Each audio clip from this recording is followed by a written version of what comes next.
I will. Okay. Our Heavenly Father, thank you for bringing this group together tonight to study your word, to try to understand your words and your message to us. Thank you for the weather and how nice it's been out. I know it's pretty warm today, but it's been a blessing that we haven't had the storms that the other areas around us have had, and I pray your blessings upon them. I also pray your blessings upon the Lindbeck and the Shanowski family as they mourn the death of their 15-year-old. Just be with them and guide them. Guide us tonight and help us to understand and hear what you need us to hear. Thank you, dear Lord. In your precious name I pray. Amen.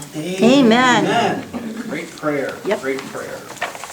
So the district superintendent's office called this afternoon, and whenever the DS calls and says he wants to have a meeting with you to make it official, you just never know what's going to happen. And then I'm thinking, oh yeah, that's right. The merged ministry is finished, so that's what he wants to talk about on Sunday. So I talked him into coming to worship with us since we have such a great time on Sunday. Better and the Holy show up. Spirit is here. So he'll be here, then he'll enjoy tacos with us, and then we can have our official meeting, and then the joint ministry between Geneseo First and Cambridge will be Dissolved. Dissolved. So, and we're moving forward. And it's all because of you guys. Because you've been so faithful and you've built this church back to a place where it could maintain and support a full-time pastor. So you guys are really congratulated. You've come a long way from when the merged ministry first started. So good job. I talked to the ladies club yesterday over there because I gave a little speech, and they were just so excited how many people we have at church on Sunday now. They're just like, really? They were overjoyed for us, so. Yep. But I didn't say anything about us departing each other's company officially, because we found out when we got didn't know home. until after the meeting. Yeah, so, All right, so Exodus 13 through 15, and Pharaoh finally made the decision to let the Hebrews go, temporarily. And then God made it official, and permanent. So, as we start chapter 13, do you guys see anything that's odd, anything that raises questions? Just kind of struck me again that the first fruits were not only of the born, but of the crop. Yeah, everything. And in the ancient agricultural society, what happened there is a lot of people couldn't afford land, so they rented, just like now. And what the landowner would ask for is the first fruits, either the first animal or the first crop, and that would show his sovereignty and his ownership of the land. So what God is saying here is that you belong to me. Since you belong to me, I need your firstborn. And some commentaries say, well, it's kind of violent that he's asking for the consecrated firstborn male, and it's like, that's not what he's asking. He's not asking for an actual sacrifice, he's asking for a commitment. Commit your first child to me. so, Go ahead. you know that magazine we got and just gave Gary? There's a section in there on how the plagues all go against the gods, the Egyptian gods, and where they fit in. And it was really cool to read. It's a short little thing, but it's true how God used all the plagues to put down their gods that they put in front of him. And of course, Gary already found that chart. Oh, for us. of He gave it course. to us a week ago, but Oh, it's just nice to have somebody like Gary to supply these extra items for yeah. us. It was a Keeps good, me out of trouble and off Amazon. Amazon can be a bad thing. Yeah. Or thread and needle. Sue wasn't hearing. No. Thread and needle, he said. He has a hard time with that. Oh, Didn't you give him needle threaders? we did, but he didn't, I couldn't even get that he through. couldn't see to do that either. Oh, it's so small. The eye of the needle. that's But all it I was, could it think was, it The eye kept of the going needle? through your head, you know, Sure. it's You gotta let the bread. easier to put a camel through the needle. Oh, yeah. You get a rich man to By have the way, it. if you want a camel ride, watch the fair, you can camel ride. Oh, no, thank you. Oh, no. But it was amusing to say. It was a cool little article to read. I know Gary will enjoy it, so, yeah. But the firstborn was in there, because the firstborn, according to that article, was supposed to be Pharaoh, who took it upon himself to be the god, and he was not supposed to be. It was really a cool, And how God was undoing creation. correct, Yeah. throughout the whole plague thing. We kind of touched on that last week or the week before, but, Yeah. yeah, it confirmed what we thought, so. Verse 2, it sanctify, and this commentary said to be set apart. Yes. So they're not like anybody else. And then the yeast, once again, the yeast popped up. Eat nothing containing yeast. Why is that? What was the I the forgot to do importance it. of the unleavened bread? Well, there are a couple I think it's- reasons. In this case, it was to show that they had to leave Egypt so quickly. Right. That they couldn't allow the bread to rise. So they had to have unleavened bread, and as they were leaving Egypt, they didn't even have time to bake it. They put it in the baskets and they took off. So God wants them to remember that you had to leave so quickly that I got you out fast. Another instance was that, what was it, Gary, that yeast Indicated infects sin. sin. Really? Pride. Puffing up, pride. Oh. Leaven doesn't rise. That wasn't true. We had unleavened bread one day for communion, didn't we? Yep, I made it. It's gross. It's not gross. It's flour, olive oil, and water. That is it. It's what from, the widow had. I It's know, not it bread. is, it's exactly what the Yeah. Bible said. Yeah, it's I've not- made it. Let's It have is, some not bread. It's like baked Right. beans. it is horrible baked paste. Elmer's would probably taste better than that. It was bad. I know people A lot of didn't like it. places, they just serve the little unleavened wafers. Sure, white pastry. Never. That you buy. Never, never, never. What- I was raised with those. We were too. We were too. My first pastor mentor, he did that in order to punish the congregation when no one would come forward and make communion bread. He says, okay, if you're not gonna make communion bread, we're gonna have Catholic wafers. And he served that for the Lord's Supper for a couple of Sundays, and then they kind of caught on. It was, Otherwise Lutheran wafers. oh, Yeah. really? They're the same? Okay. Yeah, we had little cubes of rye bread. Yeah, we were at a mega church once, just trying it on before you got your church, just to see how they were. And everyone took a little cup, and there was a wafer on top. And you Yeah. peeled it open, and Oh, That's in that those was so kits. Oh, bad. my goodness. That's in those That is- kits. it was gross. Right, and they just passed this tray down the aisle. Well, Because it was so huge. Yeah, you were in there's a- no like way an we would ever be auditorium. able to get Well, down my daughter to the belongs stage. to a mega church, and they passed the, it's like a cracker, and it's about the size of a matchstick, half-inch long. Yeah. And you can take one of those, and they pass the little cup and things, and then just leave them in them. Yeah. Yeah. It got little thing rack there, and put them on the back, like our church has it. Yeah. But it only seats 3,000. Oh, Yeah, that was about So, this. so they have that's- to have a Friday night service, a Saturday night service, and 4 services on Sunday morning. Yeah. And they that's- have communion at all of them, every Sunday. Wow. Now, Sue, you said you found something? well, I can't find it now. Okay. I'm still looking. All right. I'll stop you when I find it. Okay, But it was one of the footnotes- David Jeremiah comments. okay. What does, My footnote said yeast later was often used as a symbol of sin, such as hypocrisy or malice and wickedness. I love yeast. I do too. I like the Yeah, smell bread of is yeast. good. I like the I way, like the as Bread it's is good. rising. I love that. Like the smell. There's a bakery in Chicago, we'd go by and go, they're baking bread. You can tell, you smell the yeast, yeah. And then in verse 8, we have once again the phrase where when your son asks you, why do you do this, you have to explain to them in detail why they have the festivals, why they have the festival of the unleavened bread. Verse 4 was kind of a short one in the month of ABIB, which is the same as Nisan. Yeah. Why they kind of fool you with 2 names. Yeah. Verse 4 in 12? Yeah. Today in the month of Aviv, you are leaving. And the first month in other places is called Nisan. See, the funny thing is, it makes it sound like go, they packed up their things like an hour and left, Uh-huh. according to the movie. But that's not what happened. They really took a little more time in preparing to go. Well, no. No? They really did move quickly, hon. Okay. Yeah.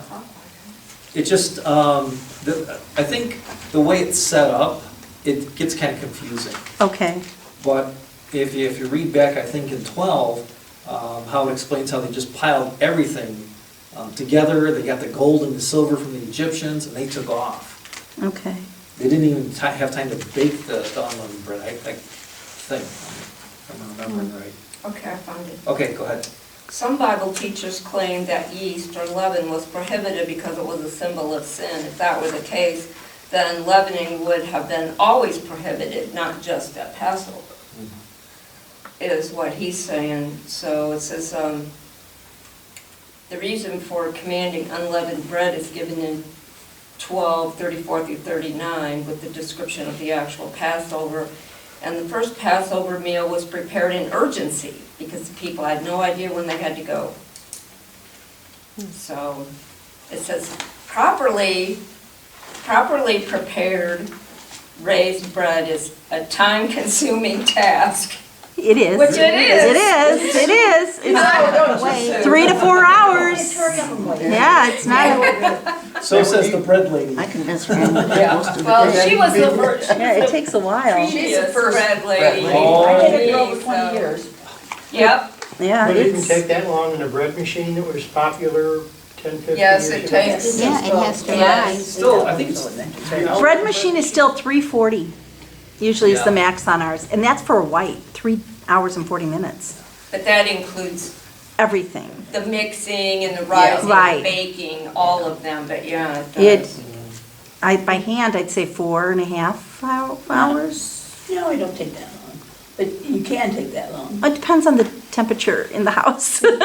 Well, and if you mix it, raise it, make it into what it's gonna be, raise it again, Yeah. and then cook it, it can take that long. Right. And then, Always knead it down and let it rise again. Oh, do you punch it down and say, okay, do it again? Yeah, Double rise. and then by the time you shape it, then it rises again. Right. She just plays with her dough See, all you day. could make, She's got you'd be a dough. good co-op mate, because that's what you do with that dough. Okay, Except reel you it. put fruit in Come on, it. come on in, kids. Okay, Come on yeah. in. Come on Off the bread, off the bread. Back to the bread store. in. Meanwhile, back at the children's sermon, Yes. and the reason why they had to say this in verse 8 was also to remind themselves that they didn't get themselves out of Egypt. So that they always remember, they tell everybody, I do this because what the Lord did for me when I came out of Egypt. So they would be able to humble themselves. What else do we have in the first part of chapter 13?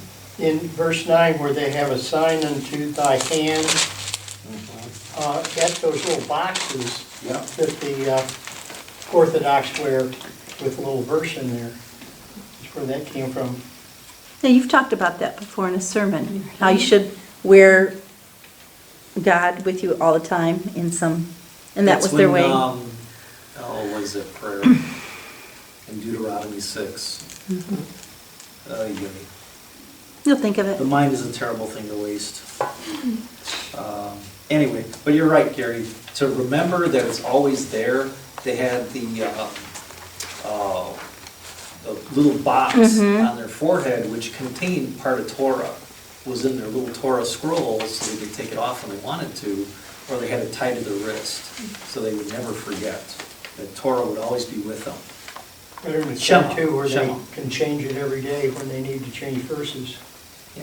Shalom? So it was called the prayer that the devout Jews say 3 times a day is called Shema, and it's in Deuteronomy 6. The Lord is one. What else do we have here? Yeah. They have to keep these festivals every year so they remember what happened. Oh, they're about to, oh, are we there already? What's that, babe?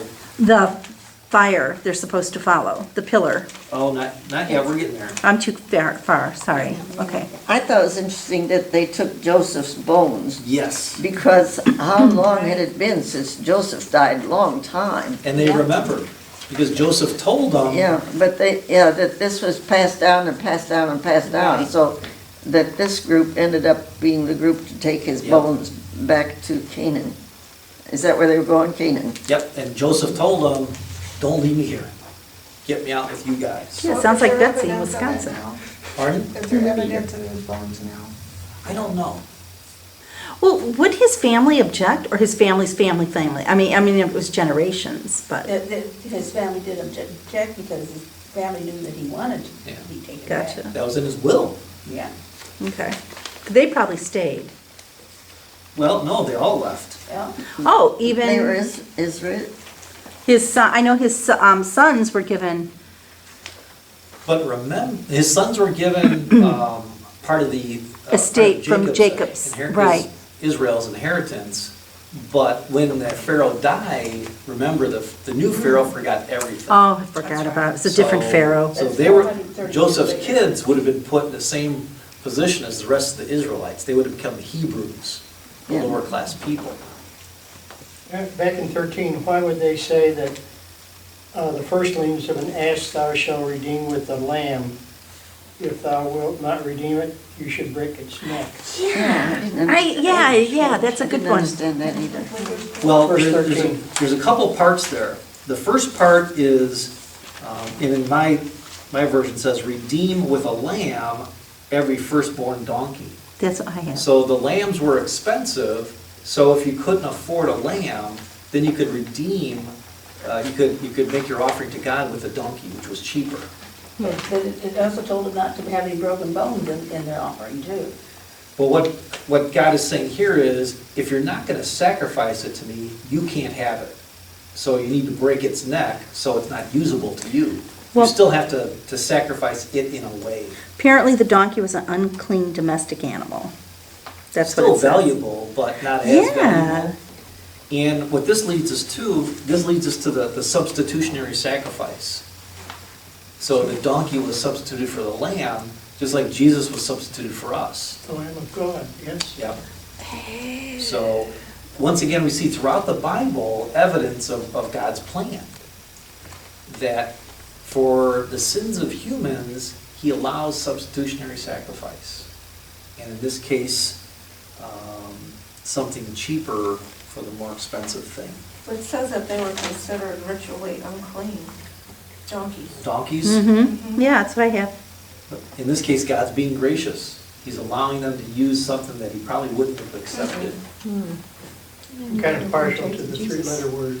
Move on the back of the Yeah. Yeah. It says 'Cause most then he was firstborn human. male animals were to be He's gonna be- sacrificed except those that were considered ritually unclean, such as donkeys.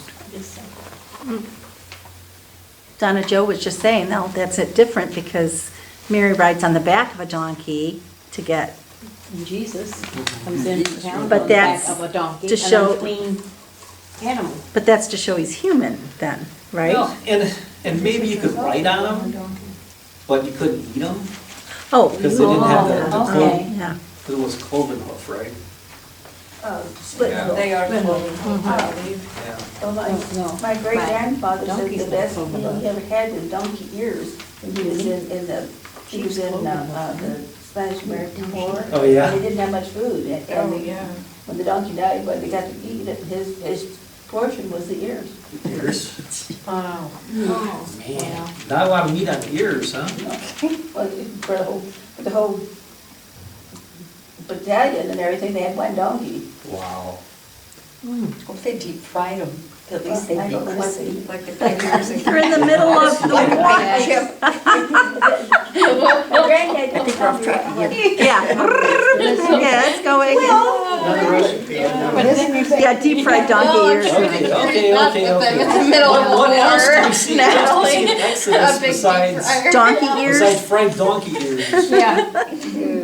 If you want fried donkey ears, just go to the fair. Elephant ears. Elephant ears. Pastor, we're Those are to elephant try to ears. remind the Israelites what had God done for them? And Yeah, they did that they're it not in themselves. charge.